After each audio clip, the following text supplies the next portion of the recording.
This is Offbeat, podcast that helps you to transform your career aspirations into reality. With your host, Adnan Sohail. Offbeat की नई episode के अंदर खुश आमदीद। पुराने वक्तों की बात है कि एक उस्ताद के दो शागिर्द थे। वो काफ़ी देर से उसके पास रहते थे, उससे इल्म सीखते थे। एक बार उस्ताद उनको एक जंगल में लेकर गया जहाँ पे काफ़ी ज़्यादा आम के दरख्त थे। एक दरख्त के पास रुक के उस्ताद ने दोनों तलबा को पूछा कि इसको आप देखें। जब उन्होंने काफ़ी देर गौर से देखा तो उसने पहले तालिब इल्म से पूछा कि तुमने क्या देखा। तालिब इल्म ने जवाब दिया, दरख्त अल्लाह की नेमत है, हमें साया देते हैं और इसके ऊपर फल लगता है जो कि हमारे लिए मुफीद है। लेकिन मुझे अफसोस होता है कि जब लोग डंडे, छड़ियाँ या पत्थर मार के इससे आम गिराते हैं, इससे दरख्त को भी तकलीफ़ होती है और काफ़ी ज़्यादा फल भी ज़ाया हो जाता है। मैं चाहूँगा कि लोग प्यार से फल इससे उतार कर खाएँ और अल्लाह की नेमतों का शुक्र अदा करें। उस्ताद खुश हुआ और उसने मुड़ के दूसरे तालिब इल्म से पूछा कि आपने क्या देखा। तालिब इल्म ने दरख्त की तरफ देखते हुए ही बात की कि अल्लाह ने अगर दरख्त को हमारे लिए पैदा किया है तो ये इतना ऊंचा क्यों है, और इसके ऊपर फल अगर लगे हैं तो उनको तोड़ने के लिए हमें काफ़ी ज़्यादा मुश्किल का सामना क्यों करना पड़ता है। हमें इसके ऊपर पत्थर मारना पड़ते हैं, तो जितने ज़्यादा हम पत्थर मारेंगे ये उतना ही हमें ज़्यादा फल देगा। उस्ताद खामोश हुआ और एक लम्हे के तवक्कुफ़ के बाद उसने कहा, आप दोनों ने जो बात की है वो सिर्फ बात नहीं है, ये दो रवैये हैं, ये दो ज़हनियत हैं। एक की मुस्बत है और एक की मनफी है। दरख्त का काम फल भी देना है, साया भी देना है, लेकिन ये आपके ऊपर डिपेंड करता है कि आप उसको किस नज़रिए के साथ देखते हैं।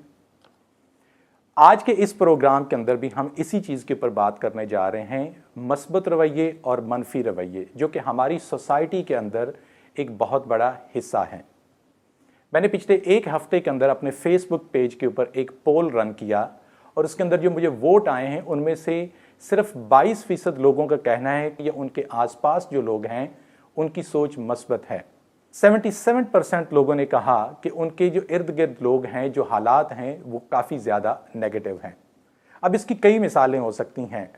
हमारे घर में बिजली नहीं आ रही, पानी नहीं आ रहा, गली बाहर क्यों टूटी पड़ी है, बारिश क्यों नहीं हो रही, गर्मी ज़्यादा क्यों इस बार पड़ रही है, मुझे जॉब क्यों नहीं मिल रही है, मेरे इम्तिहान में अच्छे मार्क्स क्यों नहीं आ रहे हैं।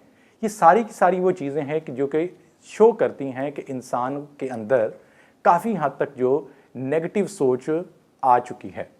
कुछ और अगर एग्जांपल्स मैं यहाँ पे आपको दे सकूँ, अक्सर लोग जो हैं वो दूसरों का माइंड रीड करने की कोशिश करते हैं, लोगों के बारे में परसेप्शन बना लेते हैं कि फ़लाँ बंदा तो होगा ही ऐसा, उसकी सोच ही ऐसी है। लोग अपने आप को गिल्टी भी करते हैं, मेरे इम्तिहान में नंबर अच्छे नहीं आए, अगर मैंने ऐसे किया होता तो ऐसे होता। लोग माजी में रहते हैं और अपने आप को कोसते रहते हैं कि मैं अगर ये कर लेता तो आज मैं ये होता, मेरे पास ये होता तो आज मैं ये बन चुका होता। एक और बुरी चीज़ कि लोग प्रिडिक्ट करते हैं, लोग दूसरों के बारे में पेशिन गोई करते हैं कि ये तो नहीं होना। अगर किसी से आप मिलने के लिए जा रहे हैं तो आप दिल में ये उम्मीद लेकर जाते हैं कि अच्छा उसने तो शायद घर पे होना ही नहीं। लोग किसी का फ़ोन मिलाते हैं तो लोग कहते हैं कि इसने तो मेरा फ़ोन उठाना ही नहीं। लोग कंपेयर करते हैं दूसरों के साथ, मुकाबलाबाजी करते हैं कि मेरे पास तो ये है लेकिन फ़लाँ के पास तो ये इतना कुछ है। और लोग ब्लेम करते हैं उन तमाम सिचुएशन सर्कमस्टेंसेस को जो उनके कंट्रोल के अंदर नहीं होते। तो लोग कहते हैं कि ये तो है ही बुरा। जैसे कि मैंने पहले कहा कि किसी को जॉब नहीं मिल रही या किसी के अच्छे मार्क्स नहीं आ रहे, या वालिदैन के अगर बच्चे जो उनकी बात को नहीं मानते, तो लोग ब्लेम करते हैं उन चीज़ों को जो कि उनके कंट्रोल के अंदर नहीं है।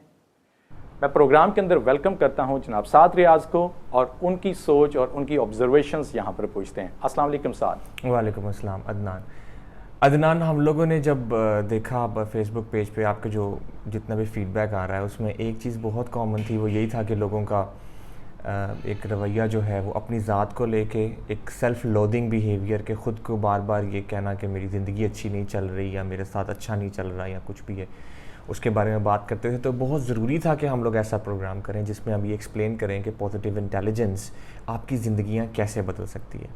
अगर आपको कोई ऐसा इंसान मिले जो ख़ुद से बातें कर रहा हो तो मुमकिन आप उसे कहेंगे कि ये पागल है, लेकिन ये आप और मैं, हम सब हैं, हम सब अपने आप से बातें करते हैं।